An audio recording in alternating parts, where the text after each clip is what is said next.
This truly is the most incredible assemblage of beautiful Asian and black and brown and white human beings I have seen in quite some time.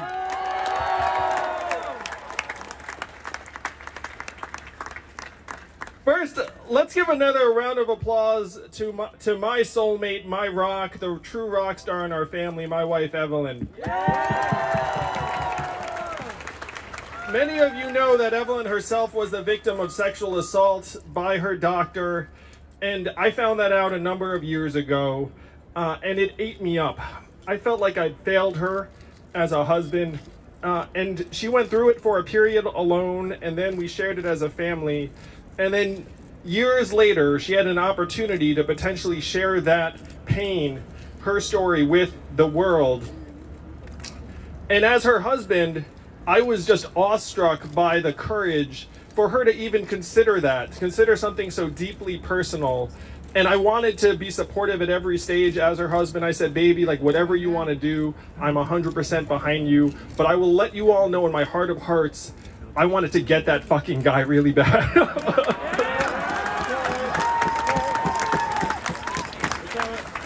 And after my incredible wife came forward, another 40 women came forward, and that doctor now is up on federal charges and will never harm anyone again.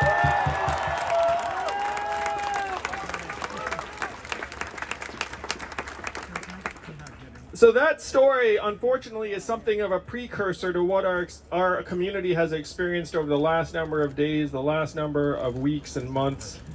It has been staggering to see the racism against our community morph and metastasize into something dark and virulent and increasingly dangerous. I remember when I first felt it. It was a little more than a year ago today. You all probably remember too. Remember that first time when you actually got that extra glance, glare, animosity on the streets here in New York? Raise your hand if you remember that. Oh, we all remember that, don't we? And then at first you're thinking, okay, maybe that was just that one person, maybe it was just in my head, but then you kept experiencing it, and then you were like, no, this is not in my head. And then the first time you saw on video an elderly Asian woman shoved brutally to the ground, or someone spat on, or someone punched or beaten, then you thought to yourself, this is real. Raise your hand if you remember that too. Oh, we all remember that. We all remember that, and we hoped in our hearts that it would stay at that level, that it would stay just the spitting, the dehumanization on that level, but we feared that this day would come. We feared that some of our people would be shot for no other reason than their race, and unfortunately that is exactly what occurred last week in Atlanta. And I've said to anyone who'd listen, it is madness to question a 21-year-old lunatic as to his motivations when we can see clear as day that this was a hate crime. Am I right, New York City?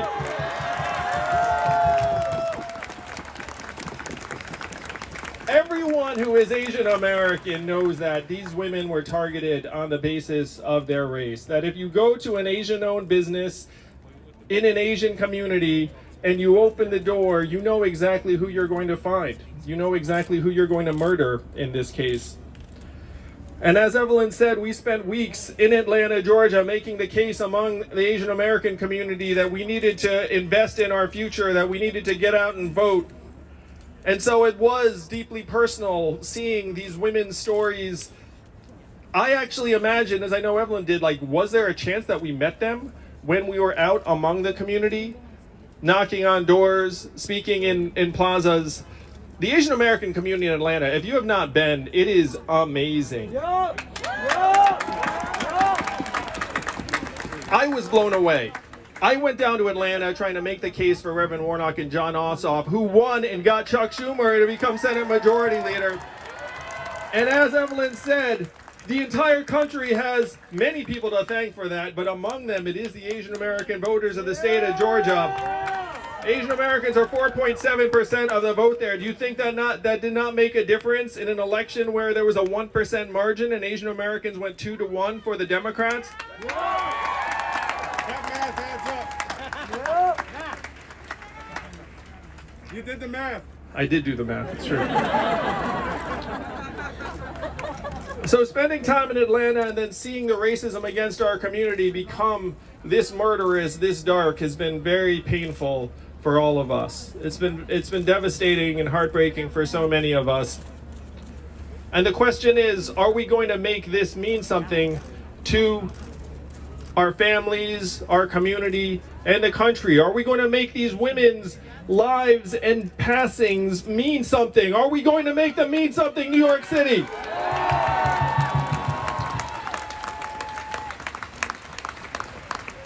We need to take this opportunity to let people know that Asian Americans are here to stay. Asian Americans are just as American as everyone else.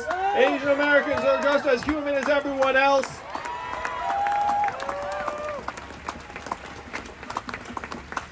And I do remember vividly growing up, son of immigrants here in New York State, and feeling like my Americanness was being challenged at every turn. There weren't many of us on TV. I remember I would bug my parents every time Connie Chung came on TV until eventually they got tired of it. And I want to give another shout out to some of the Asian American artists and creatives and creators who are here today and are making the case around the country. When I ran for president, you know some of the first people that gave me the time of day? The Fung brothers, who are right there. We know that their parents were not that excited about their career choices, Asian American creatives, you know what I mean? It's probably somewhere with running for office. So we need to get behind and support our Asian American artists and creatives as they tell their stories and ours, am I right? That is actually part of the process of humanization. That is a part of the process of people seeing that we have souls, hopes, dreams, fears, struggles. We may not wear them the same way other folks do, but we have them nonetheless. Yes! Yes! There were a number of reasons I decided to run for president, but I will confess to you all, there were several, but one of them was that I thought I had an opportunity to make that presidential debate stage, and I thought about what having an Asian American face on that stage would mean to our community. Yes! We got a black Asian vice president. And then I said, you know, like that would have been a game changer for me as a young person, as a child, seeing someone on that stage. And I didn't just make that stage once, I made that stage 7 times, beating out governors, senators, members of Congress, and our current mayor. And I did this in part to demonstrate that there are no limits to what Asian Americans can do in this country. That we are not meant to be relegated to some particular role that has been prescribed. That we can lead, we can dream, we can help this country make sense of what is happening to it and help bring people together. When I was in Atlanta, I had the privilege of visiting Martin Luther King's childhood home, and as well as the King Center with Martin Luther King's son, Martin III. And I do want to give a special shout out also to our black brothers and sisters who are here today and expressing solidarity with our community. We are so grateful, in part because Asian Americans are not used to people sticking up for us, so thank you.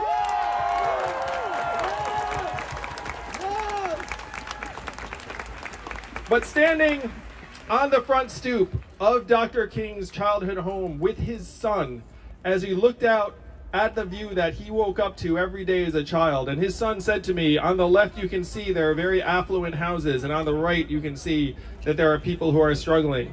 And Martin Luther King III said, this is the view that inspired my father to try and address what he saw as the 3 evils of our time: racism, poverty, and war. And when I ran for president on universal basic income, I was the first person to say, this is not my idea. This is an idea that Martin Luther King put forward in his book, his 1967 book, Chaos or Community. He said we need to help humanize an economy that is turning on more and more people. It was not my idea at all, it was Dr. King's idea. I'm so indebted to the black community for so much of what has happened over this last couple of years. Dr. King, his family, their vision, for whatever reason, has lain dormant over the last number of years. And I say to folks in the black community, I believe we have sanitized Dr. King's memory. We celebrate his birthday every year, and what do we see on TV and hear on the radio? I have a dream. I have a dream. I have a dream. And I'm mountaintop. We're going to climb the mountaintop together. And that gives us a mistaken sense that his dream has been realized, does it not? Yeah. Is it not that, oh, he had a dream and here we are on the other side? But black people know better. Asian Americans know better. We all know that Dr. King's dream has not been realized at all. And that is going to be the work of everyone here and everyone around the country to help push our society forward to a point where we recognize everyone's intrinsic worth as a human being, as a mother, as a father, as someone who just wants to create a better life for themselves and their families, just like the people who were killed in Atlanta wanted for themselves. I know it. I saw it when I met with these people. Most of them had just come to Atlanta over the last number of years, and they came with better hopes for themselves and their families. And to see their lives snuffed out. It's all right, man. It's all right. Silent no more. So one question I'd have for us all is, what now? What are we going to do? No, we're heartbroken. We're angry. We want people to sense our pain, our presence, the frustration we feel, that our problems have been suppressed for so long and that we've been told that we don't have it the same as other groups, and just to accept our place in American life. But that's not us at all, is it, New York City? We're people of action, are we not? So I'm going to suggest a few things that I'm going to do as the next mayor of the greatest city in the world. One of the first things I'm going to do is I'm going to fully fund the Asian Hate Crimes Task Force in the police. This is not an issue that you can have volunteers addressing. If crime against a community goes up 900%, you don't say, oh, we'll let volunteers take care of that. You dedicate resources until that problem feels like it is going down, not up. Yes. Yes. The second thing we need to do is call a hate crime a hate crime. When a woman gets shoved to the ground in front of us all in Flushing and is disfigured, that's a hate crime. When a man gets slashed on the subway because someone doesn't like the look of his face, that's a hate crime. When a woman gets acid thrown in her face in Manhattan for no discernible reason, that is a hate crime. It is only by calling out these crimes as such that we can raise the proper level of attention and frankly prosecute them the way that they deserve, to send a message that there is no room for hate in New York City. And the third thing we have to do is build bonds and connections with the Asian American community here in New York, because we know, you know, that for every incident we're hearing about, there are 2, 3, 5 others that we will never hear about. You know that an Asian American who's been punched, stabbed, beaten, stabbed we'll probably know about, but punched, spit on, and other things is likely never to tell anyone. And we have to change that. We have to start building bonds of connection with the Asian American community to let them know that this city is theirs, this city is ours. And I'm going to suggest to you all that one great way to do that is by electing the first Asian American mayor in the history of New York City. Because you know I'll take it seriously. But these are things that frankly we can do at the public level, and this event today is not about the public level. It's about us each individually as human beings. And so what can we do? What we can do, and I'm going to take a page from my friend Jumani Williams, who I've been speaking alongside over this last number of days.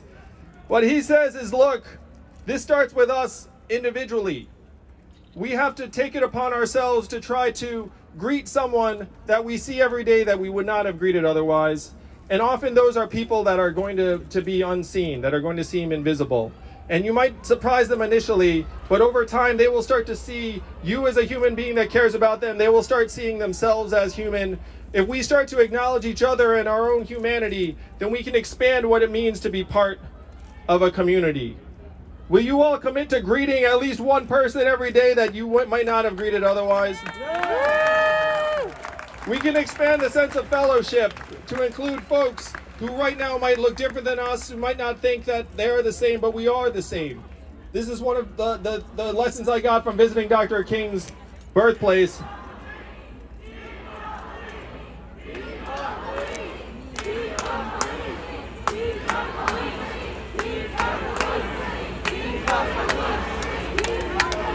I know there are people that are very passionate about this, but the fact is when someone gets stabbed, you need the police to follow up. That person should not be on the streets. Yes, that's the truth. That's the truth. Well, then the other thing I'm going to ask of you all is this, and this is something that I've had some experience with. This is the story that Noel Quintana told when he was on New York subway.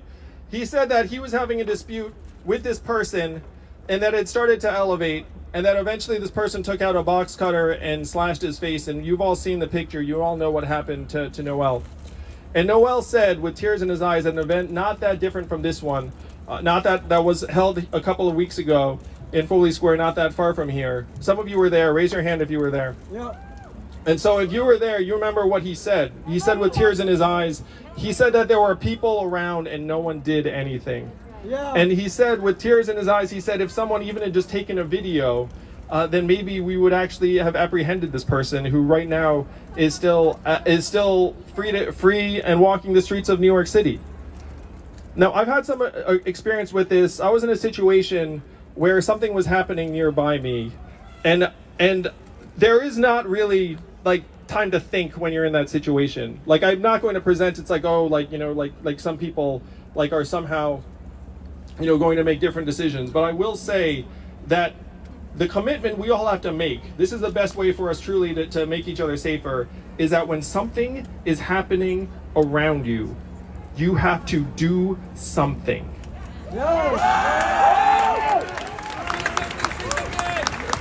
I want you to reflect on this, New York City. I want you to reflect on what it's going to feel like when you are a witness to something happening. Are you going to be the person that lets it happen, or are you going to be the person that does something? Yes. Noel Quintana has been asking that question, and that is the second commitment I'm going to ask of you all, New York City. If you see something, you have to do something.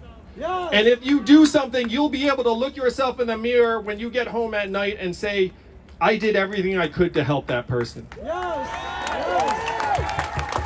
And if you say that and you act on that and you make that commitment, then we have a real chance to rebuild from this, to reshape our community, to let people know that we all have so much more in common than divides us, that we are all human beings, and that Asian Americans should feel as safe walking down the streets of New York City as anyone else in this city. We are just as New York as anyone else. Yes.